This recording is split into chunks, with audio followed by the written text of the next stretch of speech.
On Saturday, everyone at the church could hear Jennifer's sobs echoing through the stained glass windows. Her hands trembled on the polished wood of her husband Michael's casket. Friends and family wept around her, whispering prayers, clutching tissues. It was a sad, rainy day in South Carolina, and the whole town had come to pay their respects to the kind man who died too soon. Jennifer wore a simple black dress and clutched his wedding band in her hand. But by Sunday evening, just 24 hours later, Jennifer was wearing a different ring. It was a silver band with a small, dull emerald. Not new, not flashy, but very, very familiar to anyone who knew her well. It was the same engagement ring her ex-boyfriend, Ryan Keller, had given her nearly 8 years ago. The same one she swore she'd thrown into the river when they broke up. No one could believe it. Her neighbors were stunned. Her best friend, Tara, couldn't even look her in the eye. Her teenage stepson stared at her hand like he was seeing a ghost. And then the staff at the funeral home started talking. But let's go back to where it all began. Jennifer Morrison had always been the sweet girl from Ridgeland. She worked at the local diner, poured coffee with a smile, and knew everyone's order by heart. Folks liked her. They trusted her. She wasn't the kind of woman you'd expect to be the center of a true crime story. But sometimes, darkness hides in plain sight. She met Michael 2 years after her messy breakup with Ryan. Michael was calm, respectful, the kind of man who always pulled out her chair and paid for dinner. He didn't have Ryan's wild streak, but Jennifer liked that. She needed steady. After the chaos with Ryan, Michael was a safe place to land. They got married in the fall, under a tree with golden leaves. Everyone said they were a perfect match. Michael was a volunteer firefighter. Jennifer ran a small flower shop by then. Their life was quiet, simple, full of routines. Pancakes on Saturdays. Grocery shopping on Sundays. They weren't rich, but they were comfortable. At least, that's what everyone thought. But things weren't always as smooth behind closed doors. It started small, missing money from the flower shop register, tension when Michael came home late without calling, whispered phone calls Jennifer took in the back room, things like that. Michael was a good man, but he had secrets. And Jennifer had a temper when pushed. Then Ryan came back into town. He hadn't been around since he left for Nashville to make it big in music. Turns out he'd made it nowhere and was now back, driving trucks and crashing at his cousin's place. Jennifer saw him at the gas station one day. Their eyes met for just a second, but that second was enough to reopen old doors. She didn't tell Michael about seeing Ryan. She told Tara, her best friend, but swore her to secrecy. "I just said hi, that's all," she insisted. But Tara noticed her eyes spark the way they used to back in high school. It didn't take long before Jennifer and Ryan started meeting up again. First it was just coffee, then lunch, then late-night drives. He still had that charm, the kind that made Jennifer feel 17 again. He reminded her of who she used to be before life became all bills and funerals. And Jennifer started imagining things. A different life. A way out. She didn't plan it all at once. At least, that's what she told herself. But little choices started to add up. Michael had an allergy. Not deadly, but serious. He had to avoid certain nuts. Jennifer knew this. One evening, she made him a smoothie. He didn't taste anything strange. But within an hour, he was coughing, turning red, struggling to breathe. She called 911 and cried into the phone. But the ambulance didn't make it in time.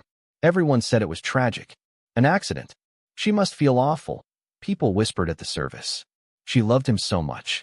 The fire station sent flowers. Her pastor held her hand.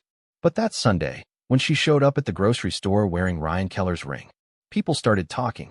"Is that what I think it is?" the cashier whispered to another. "Didn't she throw that ring away? She's back with him. Already? After Michael just. Something's not right. Something's not right." Then came the staff at the funeral home. One of them overheard something. Something that didn't match the official story. But no one knew what it was yet. That night, Jennifer and Ryan were seen together at a quiet diner 3 towns over. She laughed too loud. He touched her hand across the table. They looked like a couple on a date, not two people grieving the death of her husband. Back in Ridgeland, Michael's brother, Tyler, stood in Jennifer's backyard, smoking a cigarette and staring at the house. He had never trusted her. Not from the start. Inside the house, Jennifer pulled open her old jewelry box. Her hand brushed past the wedding band she'd worn for 3 years. She didn't even flinch as she tucked it into a drawer and closed it. On her left hand, the old emerald ring shimmered in the light. Just then, A knock came at the door. Jennifer froze. Ryan looked up from the couch. You expecting someone? She shook her head. No. The knock came again. Slower. Louder. Jennifer walked to the door, heart pounding. When she opened it, she gasped. Standing there was the last person she expected to see. And they knew everything. Hello, Jennifer. The voice was low and even. Cold. Standing in the doorway, rain dripping from the brim of his ball cap, was Detective Grant Maddox. He wasn't from Ridgeland. He worked out of Beaufort, a few counties over, but everyone around there knew him. He was sharp, quiet, the kind of man who never smiled unless he had something on you. Jennifer tried to swallow the panic rising in her throat. Detective, she said, forcing a weak smile. I wasn't expecting visitors. No, he said, tilting his head. I don't imagine you were. Behind her, Ryan shifted on the couch. Jennifer turned slightly, her body shielding the view inside. Is something wrong? Mind if I come in? Maddox asked, stepping forward before she could answer. Just a few questions. About Michael. Jennifer hesitated. She could feel the weight of Ryan's stare behind her. She nodded and stepped aside. The detective walked in like he owned the place. He looked around once, taking in the couch, the half-empty bottle of wine, the dishes in the sink. Then he spotted Ryan. Well, Maddox said. That didn't take long. Ryan stood up, hands in his pockets. Is there a problem, officer? It's Detective, Maddox replied. And I didn't say there was a problem. Just yet. Jennifer's mouth was dry. What's this about? He turned to her slowly. I just came from the funeral home. Thought you should know. There were some questions. About the report. A few inconsistencies. Jennifer's heart thudded. I don't understand. We'll talk soon, he said. Just wanted to give you a heads up. We'll be in touch. And just like that, he was gone. The silence in the house after the door shut was suffocating. Ryan stepped closer. What did he mean? Inconsistencies. I thought everything was clean. Jennifer's voice was sharp now. It was. I followed everything we said. No traces. No nothing. Then why's a detective on your porch less than 48 hours after the funeral? He said. Jennifer didn't answer. She sat down slowly, trying to think. Something had gone wrong. Someone had seen something. Or heard something. They weren't safe yet. She thought back to the night Michael died. Everything had gone according to plan. He'd come home late from the station, tired. She offered to make him a smoothie, just like she had a dozen times before. But this one had traces of almonds in it. Just enough. Not to kill him instantly, but enough to send his throat swelling. Michael didn't even suspect a thing. She'd waited 2 minutes, maybe 3, before calling 911. She'd cried, screamed, told them her husband was choking and couldn't breathe. By the time the ambulance arrived, he was gone. It should have worked. It had worked. So what had gone wrong? Jennifer couldn't sleep that night. She lay next to Ryan on the bed, staring at the ceiling fan as it spun in slow, creaky circles. Ryan fell asleep quickly. He always did. But she listened to the sounds outside, half expecting a knock at the door again. But none came. The next day, Jennifer tried to go back to normal. She opened the flower shop like she always did. The air smelled like roses and baby's breath, but something about it felt off. Her hands shook when she counted the change in the register. Customers looked at her strangely. A few gave her weak smiles, but most just looked away. At lunch, Tara came in. She hadn't spoken to Jennifer since the funeral. Hey, Tara said quietly, standing in the doorway. Jennifer smiled, but it didn't reach her eyes. Hey. They stood there in silence for a few seconds. Can we talk? Tara asked. Jennifer led her to the back room and closed the door. The hum of the cooler was loud in the small space. Tara didn't sit. I saw your hand, she said. Jennifer's stomach dropped. What? Yesterday. At the store. You're wearing his ring. Jennifer sighed. Tara, it's not what you think. Is it Ryan's ring or not? Tara snapped. Jennifer didn't answer. Tara's voice softened. You just buried your husband, Jen. Jennifer looked away. I loved Michael. I did. But things were complicated. You know that. Tara took a step back, shaking her head. No, I didn't know anything. Because you never told me. And now there's talk all over town. People are saying things. Jennifer's eyes narrowed. What kind of things? Tara hesitated. That maybe Michael's death wasn't so accidental. That maybe someone had a reason to get rid of him. Jennifer felt the blood drain from her face. Tara's voice dropped to a whisper. Just be careful. If there's something you're not telling me, you need to think about what comes next. That night, Jennifer sat on her porch, staring into the dark. Ryan was inside, watching TV, drinking beer. She could hear the faint sounds of a football game. She lit a cigarette, something she hadn't done in years, and let the smoke fill her lungs. She wasn't stupid. She knew the walls were closing in. Somebody had seen something. Or maybe the autopsy wasn't as clean as they thought. Maybe Michael's brother, Tyler, had said something to the wrong person. She had to stay ahead of it. The next morning, she made a decision. She would go to the fire station, talk to the men who'd worked with Michael, see if anyone was acting strange. She needed to know what they knew. But when she got there, she found something else. The flag outside the station was at half-mast, and taped to the front door was a notice. A memorial was being held the following weekend for both Michael and another firefighter who had died just 2 days earlier in a suspicious off-duty car crash. Jennifer's heart skipped a beat. She didn't know that man well, but he'd been at her house the night Michael died. He was the first one on the scene, driving the ambulance. And now he was dead too. She turned and walked quickly back to her car, hands shaking. This wasn't just about Michael anymore. Someone was cleaning up loose ends. And Jennifer wasn't sure if she was next. Jennifer locked the flower shop early that day. She told her assistant, Marcy, that she had a headache, but the truth was her nerves were on fire. Her heart thumped heavy in her chest like it was trying to beat its way out. That firefighter, Tony Walker, had been young, barely 30. He was strong, sharp, and calm under pressure.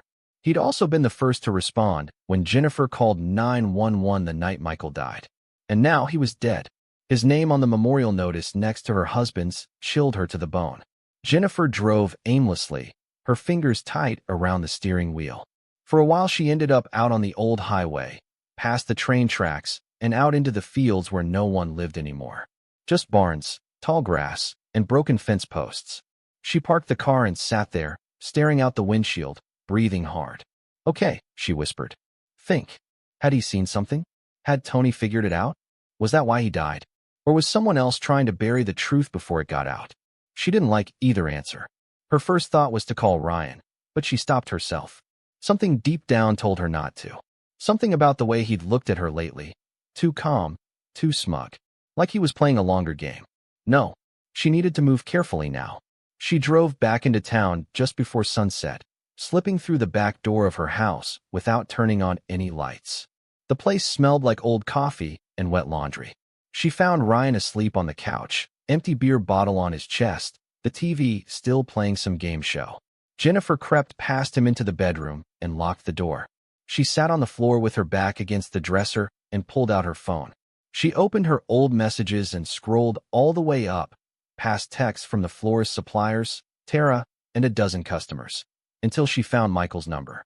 She didn't know why. Maybe part of her just wanted to see his name again. Maybe she needed to feel guilty. Or maybe it was because she remembered that the last text he'd sent her, just hours before he died, was still unread. She opened it.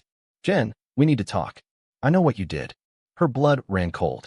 She stared at it for a full minute before her fingers moved. What did he mean? How much did he know?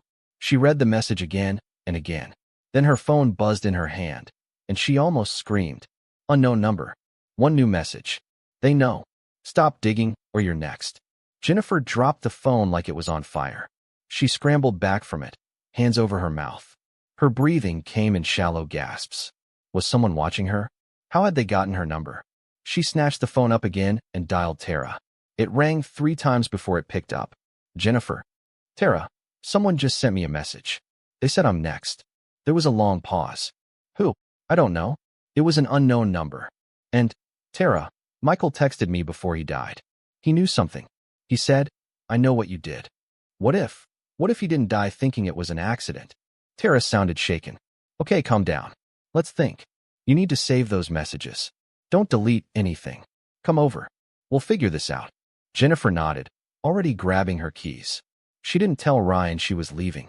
She just slid out the back door, keys in one hand, phone in the other, still shaking. By the time she reached Tara's house, the sky had turned a deep navy blue, clouds crawling across the stars.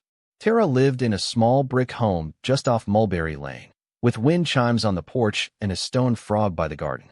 Jennifer rushed inside, and Tara locked the door behind her. Show me, Tara said.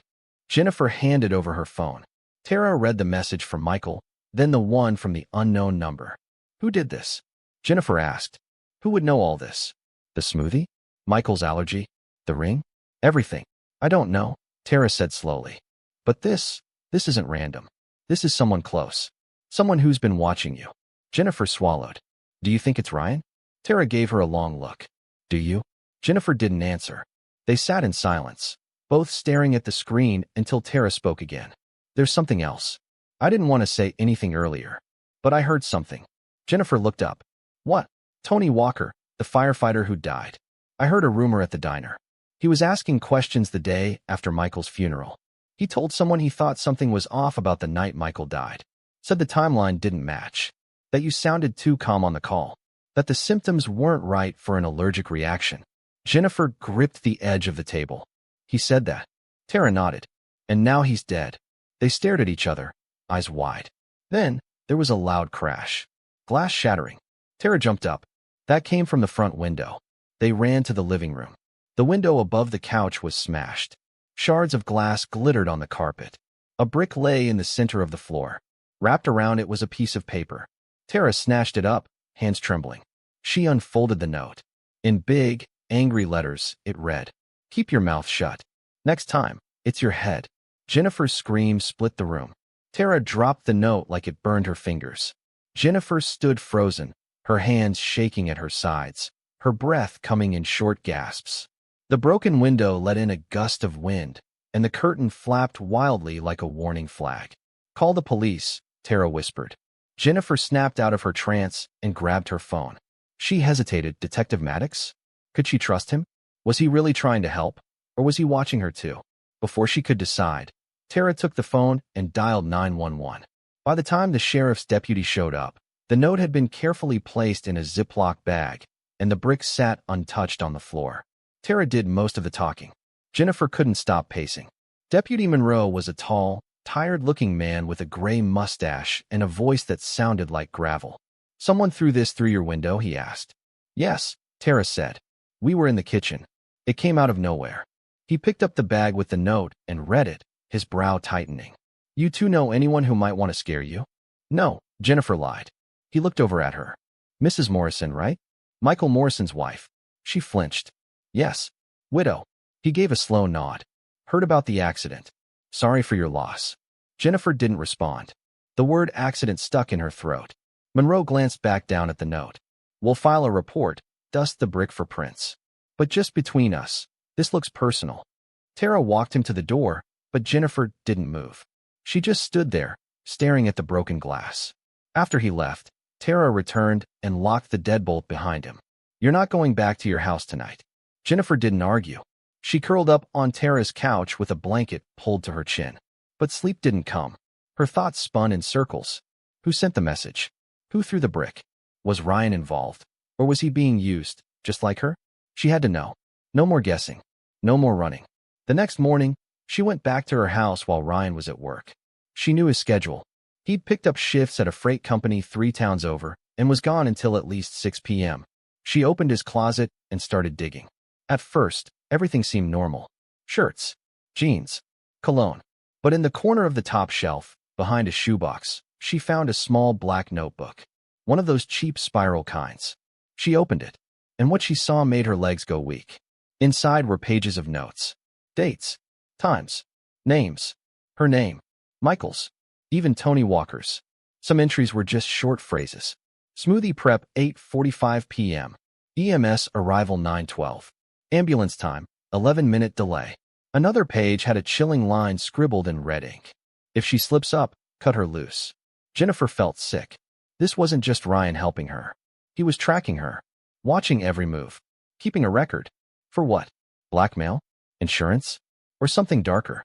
She kept flipping pages, her hands trembling, until one note stopped her cold. Police report doesn't match phone log. She hesitated. Need to erase Walker's side. Erase. He knew. Ryan knew Tony was digging, and he had done something about it. Jennifer dropped the notebook and staggered back. She couldn't breathe, couldn't think. Suddenly, a sound came from the front of the house. The front door creaking open. She froze.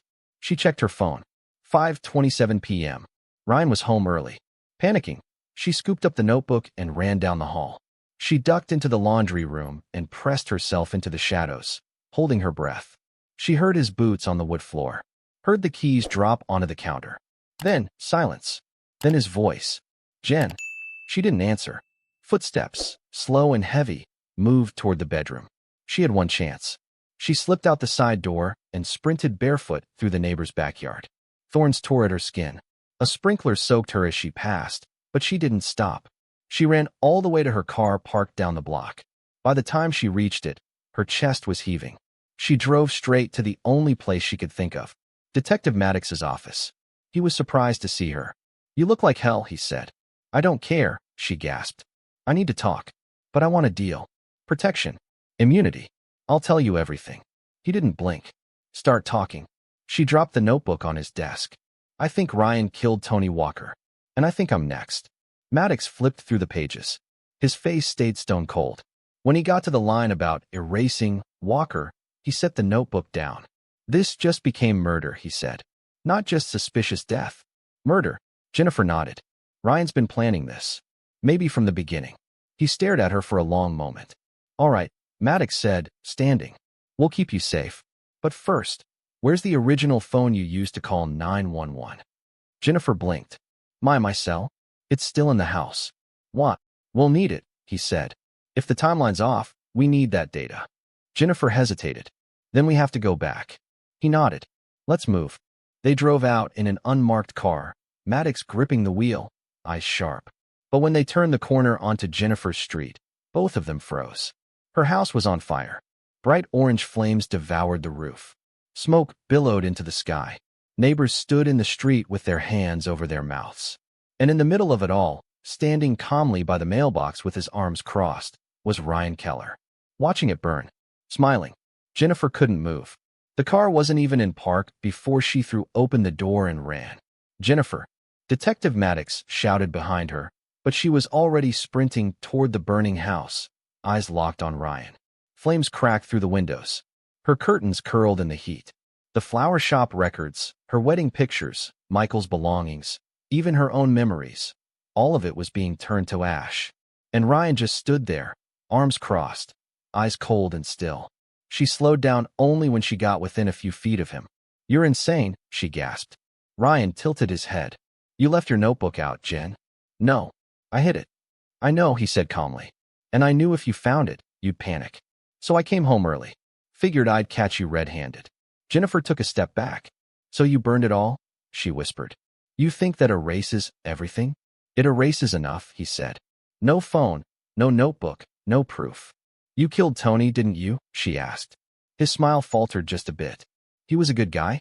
"Too good. Started asking too many questions. Couldn't have that." "Michael knew too," she said. "He figured it out before he died." Ryan shrugged. "Michael was soft. He let you walk all over him.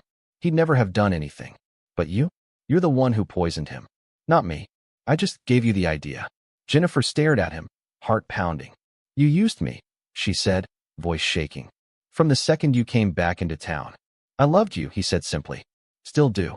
But you were always too weak to make real choices." Just then, Maddox grabbed her shoulder, yanking her back. Officers swarmed around them.